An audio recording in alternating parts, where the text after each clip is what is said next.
তারা হলো সৎ চরিত্রের নারী। কারা? জোরে বলেন। সৎ চরিত্রের নারীরা।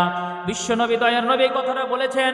আর এই ঘটনাটা বলছেন কাকে? ওই সাহাবীকে। ওই সাহাবী বিশ্বনবীকে বলছেন। কাকে? ওই মসজিদের মধ্যে বিশ্বনবীকে এই ঘটনাটা শোনাচ্ছেন। ইতিমধ্যে বিবি তাকে গোসল করিয়ে দিল, একটা জামা পরে দিল, চোখে সুরমা লাগিয়ে দিল।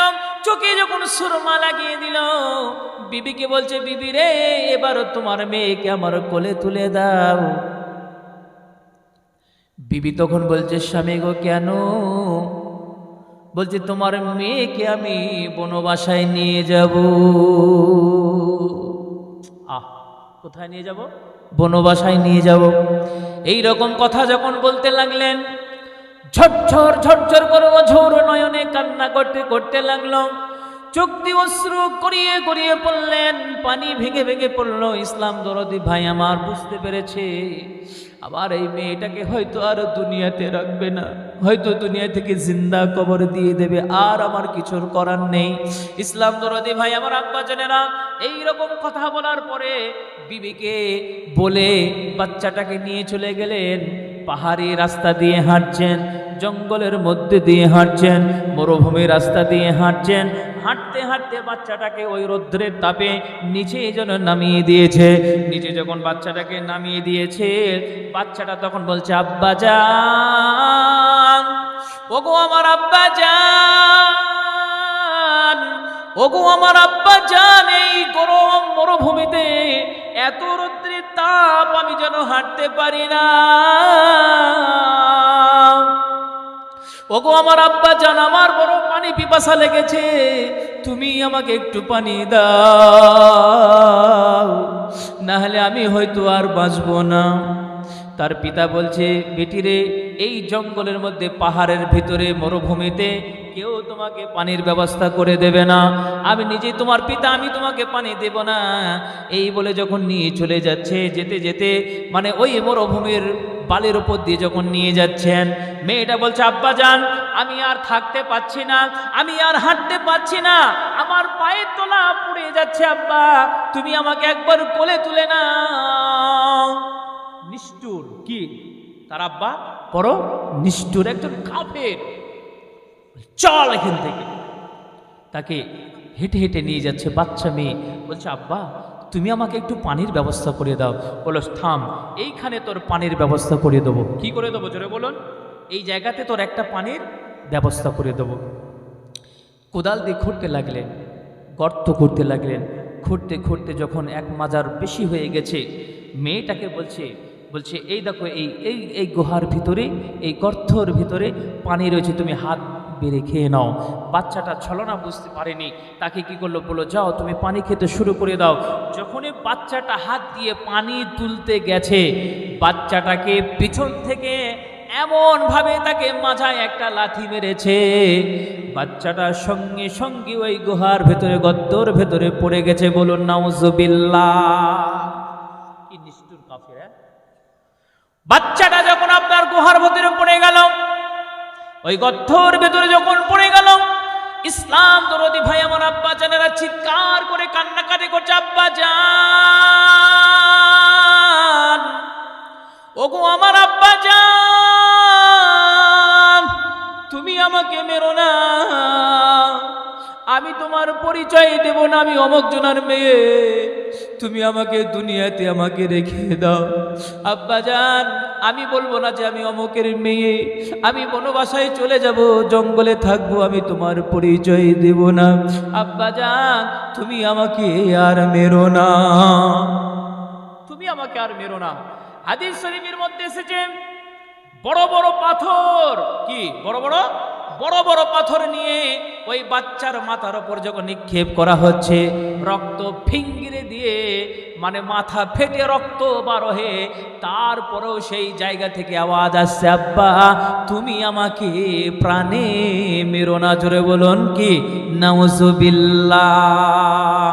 আর একটু জিকির করুন, একটু পানিটা খেয়ে। হ্যাঁ, লা ইলাহা ইল্লাল্লাহ, লা ইলাহা ইল্লাল্লাহ। জোরে জোরে পড়েন।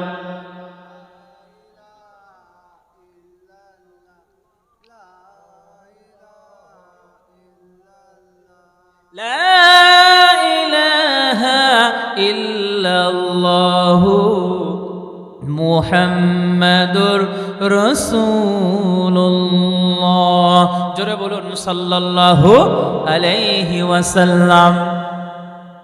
ইসলাম দরদি ভাই আমার, আব্বা জানেরা, এই কথাটা বলার পরে তার মনে একটু মায়া জাগলো না?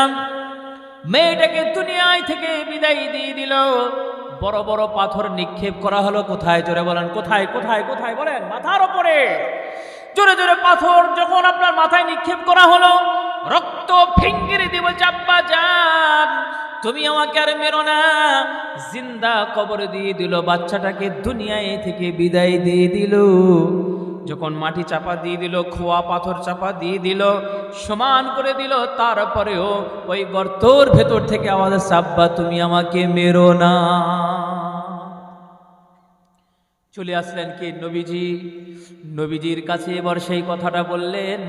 দয়ার নবী, মায়ার নবী, রহমতুল লিল আলামিনকে যখন এই কথাটা বললেন, বিশ্ব নবী সাল্লাল্লাহু আলাইহি সাল্লামের চোখ দিয়ে অশ্রু গড়িয়ে গড়িয়ে পড়ছে, পানি ভেঙে ভেঙে বলছে, আল্লাহ, মানুষ কি এমন কাম করতে পারে নিজের মেয়েকে জিন্দা কবরে দেয়? কিন্তু বিশ্ব নবী এবার ওই সাহাবীকে বলছে, সাহাবী তুমি অন্যায় করেছো, তুমি কাফের হয়েছিলে, এখন তুমি কালেমা পড়েছো, এখন তুমি মুসলমান হয়েছো। আল্লাহ রাব্বুল আলামিন পবিত্র কোরআনুল কারীমের মধ্যে আমার আল্লাহ তাবারক তাআলা তিনি বলেন, কি বলেন? ইয়া আইয়ুহাল্লাযীনা আমানু তুবু ইলাল্লাহি তাওবাতান নাসুহা। আবার আল্লাহ রাব্বুল আলামিন বলছেন, খাস নিয়ত যদি আল্লাহ রাব্বুল আলামিনের বান্দা এবং বান্দিরা তারা যদি আল্লাহর কাছে তারা যদি ক্ষমা চেয়ে নেয়, তওবা করে, ইস্তেগফার যদি পড়ে নেয়, সমুদ্র সমপরিমাণও যদি তারা গুনাহ করে, আমার আল্লাহ রাব্বুল আলামিন তিনি মাফ করে দেবে। বলুন সুবহানাল্লাহ। জি, থাকুন খাচ্ছে। বন্ধুগণ আমার, তাহলে আল্লাহর কাছে ক্ষমা চাইলে আল্লাহ কি মাফ করে কি করে না? জোরে বলেন। কবার অন্যায় করবেন, কবার আল্লাহর কাছে পাপ করবেন, কতবার আল্লাহর কাছে ক্ষমা চাইবেন? আপনি আজকে জিনা করলেন, কালকে সকালে বলছে আল্লাহ আর কোনোদিন এরকম পাপ করব না, এরকম মানুষ আছে না নাই?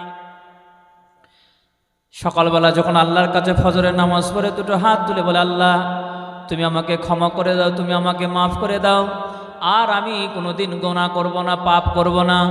আল্লাহ বলো, যাক বান্দা আমার কাছে ক্ষমা চেয়েছে, আমি আল্লাহ বান্দা তোকে আমি মাফ করে দিলাম। তারপরে আবার যখন পাপ করতে শুরু করে দেয়, আবার আল্লাহর কাছে ক্ষমা চাইলে আল্লাহ তারপরও মাফ করে দেয়। আবার যখন আল্লাহ তাআলা মাফ করে দিলেন, মাফ করার পরে আবার যখন আল্লাহর কাছে আপনি এই গুনার জন্য আল্লাহর কাছে ক্ষমা চাইবেন, কিন্তু আমার আল্লাহ পাক তখন কিন্তু আর মাফ কি করবে না। সেজন্য আল্লাহ সুবহানাহু ওয়া তাআলা পবিত্র কোরআনুল কারীমের মধ্যে বলেছেন, ওগো আমার বান্দারা, তোমরা দুনিয়ার বুকে তোমাদেরকে আমি প্রেরণ করিয়েছি, দুনিয়ার বুকে তোমাদেরকে সৃষ্টি করেছি, দুনিয়ার বুকে আমি তোমাদেরকে তৈরি করেছি। ওমা খালাকতুল জিন্না ওয়াল ইনসা ইল্লা লিয়াবুদুন। আল্লাহ সুবহানাহু ওয়া তাআলা বলছেন, আমি জিন এবং ইনসানকে শুধু আমার ইবাদত করার জন্যই, তোমাদেরকে আমার আনুগত্য করার জন্য আমি তোমাদেরকে দুনিয়াতে প্রেরণ করিয়েছি। জোরে বলুন সুবহানাল্লাহ। তাহলে জিন আর ইনসানকে সৃষ্টি করেছেন কে? আল্লাহ করেনি? আচ্ছা বলুন তো, লোকমান হাকিমের নাম শুনেছেন আপনারা? আরে বলেন না, কি শুনেছেন? হয়তো মনে নেই আপনাদের। লোকমান হাকিম এর নামে একটা সূরাও আছে, সূরা লোকমান, আছে না নাই? সূরা লোকমান বলে যে সূরাটি আছে, আর এই লোকমান হচ্ছে, কেউ কেউ বলে যে একজন আল্লাহর নবী। কি বলেন? কেউ কেউ বলে একজন বলে আল্লাহর নবী, আবার কেউ বা বলেছেন হলো একজন আল্লাহর কি ওলি। এটা নিয়ে একটু মতভেদ আছে। কি আছে? কেউ বা বলেছে আল্লাহর ওলি, আবার কেউ বা বলেছেন তিনি কি একজন আল্লাহর নবী, আবার কেউ বলেছে আল্লাহর একজন পীর, মানে বড় বুজুর্গ। দরবেশ যাকে বলা হয়। কিন্তু আল্লাহ সুবহানাহু ওয়া তাআলা লোকমানকে এত ভালোবাসতেন, কে যারা বলেন কে? আল্লাহ পাক। লোকমান হাকিমকে এত ভালোবাসতেন আল্লাহ পাক, যার কথা এত পছন্দ হয়েছিলেন কার? আল্লাহ পাকের। তার নামে একটা সূরাকে আল্লাহ তাআলা কোরআন শরীফের ভিতরে আল্লাহ তাআলা নাজিল করেছেন, বলুন সুবহানাল্লাহ। তাহলে এই লোকমানের কথা আমরা শুনবো কি শুনবো না? একটা একটা করে আপনাদেরকে বলতে হবে না, ইনশাআল্লাহ। রাজি আছেন? এবার শোনেন, আল্লাহ রাব্বুল আলামিন পবিত্র কোরআনুল কারীমের মধ্যে আল্লাহ তাআলা বলেন, ওয়াল্লাযীনা ইয়াবিতুনা লিরাব্বিহিম সুজ্জাদাও ওয়া কিয়ামা। কে বললেন? জোরে বলেন, কে বললেন? আল্লাহ। আরো জোরে বলেন, কে বললেন? আল্লাহ। আল্লাহ রাব্বুল আলামিন আল্লাযীনা ইয়াবিতুনা রাব্বিহিম সুজ্জাদা ওয়া কিয়ামা। ইসলাম দরদি ভাই আমার, আব্বা জানেনা, লোকমান হাকিম তিনার অনেকজন সন্তান ছিল, অনেক কটা ছেলে ছিল। সব চাইতে যেটা ছোট ছেলে সেটা বলছে, আব্বা জান আমি তোমাকে একটি কথা বলতে চাই। বলো কি কথা বাবু বলো? বলো আব্বা তুমি আমাকে কিছু টাকা দাও, তুমি আমাকে কিছু পয়সা দাও, আমি ব্যাংক ব্যালেন্স করে খাবো, ব্যবসা বাণিজ্য করে খাবো। লোকমান হাকিম তখন তার ছেলেকে বলছে, বাবা আমার কাছে অত টাকা নাই, পয়সা নাই, আমি কোথায় এত টাকা পাবো, কোথায় এত পয়সা পাবো? বলছে আমি অত বুঝবো না, তোমার কাছে টাকা যদি তোমার কাছে থাকে তাহলে আমাকে কিছু দাও, আমি বিজনেস করে খাবো। লোকমান হাকিম এই কথা শোনার পর ছেলেকে নসিহত করছে, বাবা আমার কাছে তো কোনো টাকা নাই, পয়সা নাই, গরিব মানুষ কোথায় পাবো? বললো আমি অত বুঝি না। লোকমান তখন ভাবলেন আমার ছেলে তো বুঝবে না, তাহলে কি করে একে বোঝানো যায়? এবার লোকমান হাকিম ছেলেকে একটা নসিহত করলেন, বললো বাবা তুমি শোনো, টাকা তুমি পেতে পারো। কি বললেন? টাকা তুমি পেতে পারো, তাহলে কিন্তু কয়েকটা কথা তোমাকে আমি বলবো, তাহলে তুমি টাকাটা পেতে পারো। লোকমান হাকিমের ছেলে তখন বলছে, আব্বা তুমি বলো। বলছে বাবা তুমি শোনো, ওই যে সাগরটা তুমি দেখতে পাচ্ছ, বিরাট বড় একটি সাগর, নদী। ওই নদীর পারে মাঝখানে একটা দ্বীপ রয়েছে, আর ওই দ্বীপের ভেতরে একটা দোতলা বাড়ি আছে। কি আছে জোরে বলেন? একটা বড় ঘটনা ধরলাম, একটা দোতলা বাড়ি আছে, আর ওই বাড়িতে আমার একটা বন্ধু আছে। কে আছে জোরে বলেন? আমার একটা বন্ধু আছে, আর ওই বন্ধুর সঙ্গে আমি 3000 স্বর্ণ মুদ্রা টাকা আমি পাই, বলুন সুবহানাল্লাহ। বলছে বাবা তুমি যদি ব্যবসা করতে চাও, তুমি যদি বিজনেস যদি তুমি করতে চাও, তুমি যদি ব্যবসা বাণিজ্য করতে চাও, তাহলে সর্বপ্রথমে আমি তোমাকে কয়েকটি কথা বলবো। যদি তুমি পিতার কথা যদি তুমি মানো, আব্বার কথা যদি মানো, তাহলে অবশ্যই তুমি একদিন সাকসেস হয়ে যাবে, বলুন সুবহানাল্লাহ। বলছে আব্বা আপনি বলেন, কোনো সমস্যা নাই। বলছে শোনো, তুমি যদি স্বর্ণ মুদ্রা যদি 3000 টাকা তুমি যদি নিতে চাও, তাহলে 1 নম্বর নসিহত হচ্ছে, তোমাকে ঘর থেকে যখন তুমি আমার কাছ থেকে বার হবে, সর্বপ্রথমে তুমি 2 রাকাত সালাতুল হাজত নামাজ পড়বে, বলো সুবহানাল্লাহ। কি নামাজ জোরে বলেন? 2 রাকাত সালাতুল হাজত নামাজ তুমি পড়বে। তো এই সালাতুল হাজত নামাজটা কি করে পড়বে? প্রথম রাকাতে সূরা ফাতিহার পড়ার পর, কি প্রথম রাকাতে সূরা ফাতিহার পড়ার পর তুমি কি পড়বে? তুমি পড়বে কুল ইয়া আইয়ুহাল কাফিরুন। কি পড়বে? কুল ইয়া আইয়ুহাল কাফিরুন। 1 রাকাত হলো। দ্বিতীয় রাকাতে আবার সূরা ফাতিহার পর তুমি সূরা ইখলাস পড়বে, কুল হুয়াল্লাহু আহাদ আল্লাহুস সামাদ। এই সূরাটা তুমি পড়বে। তাহলে এই 2 রাকাত সালাতুল হাজত নামাজ পড়তে গেলে 2টি সূরা লাগে। কটা জোরে বলেন? 2টি সূরা। একটা সূরার নাম হচ্ছে সূরা কাফিরুন, আর একটি সূরার নাম হচ্ছে কি? সূরা ইখলাস। আচ্ছা ইখলাস মানে কি? কুল হুয়াল্লাহু আহাদ। আর কাফিরুন সূরা মানে কুল ইয়া আইয়ুহাল কাফিরুন। আজকে আমি আপনাদের অনেক কিছু শোনাবো, আমার মনে একটু আশা আছে, শুনবেন? আজান দেব, কিরাত শোনাবো, বিভিন্ন রকম, লাস্টে এখন নাই, ঠিক আছে? রাজি আছেন ইনশাআল্লাহ? আপনারা এই কোটা থাকলে যথেষ্ট ইনশাআল্লাহ, ঠিক আছে? বন্ধুগণ আমার, বলল বাবা তুমি শোনো, সর্বপ্রথমে বাড়ি থেকে যখন তুমি বার হবে, সর্বপ্রথমে তুমি উজু করবে। কি করবে বলো? সর্বপ্রথমে তুমি উজু করবে, উজু করার পরে আমি তোমাকে নামাজটা যেভাবে পড়তে বলবো তুমি পড়বে। উজু করে চলে আসলো, বললো বাবা তুমি শুনে রেখে দাও, এরপরে তুমি 2 রাকাত সালাতুল হাজত নামাজ তুমি পড়ে নাও। আবার আল্লাহ তাআলা বলেছেন ওয়াল্লাযীনা ইয়াবিতুনা লিরাব্বিহিম সুজদাও ওয়া কিয়ামা। আল্লাহ রাব্বুল আলামিন বলেন বান্দা যখন আমার কাছে সিজদায় নত হয়, আমার কাছে যখন কান্নাকাটি করে, আমি আল্লাহ রাব্বুল আলামিন তার জন্য আমি জিম্মাদারি হয়ে যাই। বলো সুবহানাল্লাহ। আল্লাহ তার জিম্মা দায়িত্ব নিয়ে নেয়। ছেলেটা 2 রাকাত সালাতুল হাজত নামাজ পড়লো, ঠিক আছে।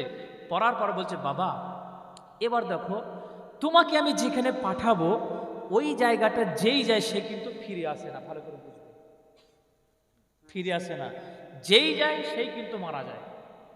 কিন্তু তুমি যাতে মারা না যাও, তুমি যাতে মৃত্যুবরণ না করো, তা কিছু নসিহত আমি তোমাকে করতে চাই, যেহেতু তুমি আমার ছেলে, যেহেতু তুমি আমার ছেলে। আর লোকমান একটা জ্ঞানী মানুষ, জানেন তো আপনারা, লোকমান হাকিম, যার নামে একটা সূরাকে আল্লাহ তাআলা কি করেছেন, নাজিল করেছেন। একটু জোরে বলা যাবে না বাপ সুবহানাল্লাহ?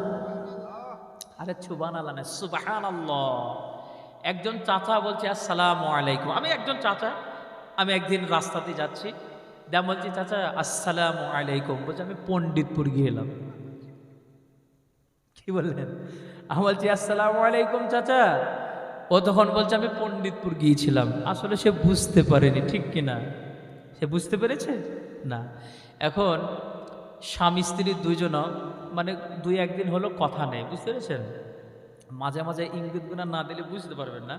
তো স্বামী স্ত্রী কথা নেই, কেন নেই জানেন? ওই যে মানে স্বামী তার মাকে ভালোবাসে। এবারে অনেক ছেলে আছে মা ভক্ত হয়, যেন আমি আমার মা ভক্ত খুব, আমার মায়ের দোয়াতে আমি আজকে এত বড় হয়েছি, আপনাদের অশেষ মেহেরবান। তো সেই মা, যে মাকে যে সন্তানরা ভালোবাসে, আচ্ছা বলুন তো, আল জান্নাতু তাহাতা আকদামিহিল উম্মাহাত, এই হাদিসটা কার? নবীজির না? বলছে মা বাপের পায়ের তলা, মাদের পায়ের তলা হলো কি ছেলের জান্নাত, ঠিক কিনা? মায়ের পায়ের তলা কার জান্নাত? মেয়েদের পায়ের তলা জান্নাত কার? ছেলেদের। তো এই কথা আমার নয়, বলেছেন কে? নবীজি সাল্লাল্লাহু আলাইহি সাল্লাম বলেছেন। এবার শোনেন তো, বলছে কি গো বিবি আমার সাথে কথা বলছো না কেন? বলছে আমি বলবো না। বলে কি হয়েছে? বলছে তুমি তোমার মায়ের জন্য একটা শাড়ি কিনে নিয়ে এসছো 800 টাকা দাম। কত দাম? 800 টাকা দাম, বা 1000 টাকায় ধরেন, 1000 টাকা দিয়ে কাপড় কিনে নিয়ে এসছেন। আর আমার জন্য তুমি কাপড় নিয়ে এসছো 900 টাকা দাম। তাহলে কত ডিফারেন্স বলেন তো? 100 টাকা। তাহলে মায়ের জন্য 100 টাকা দাম একটু বেশি নিয়ে এসছে, আর বউর জন্য 100 টাকা একটা কি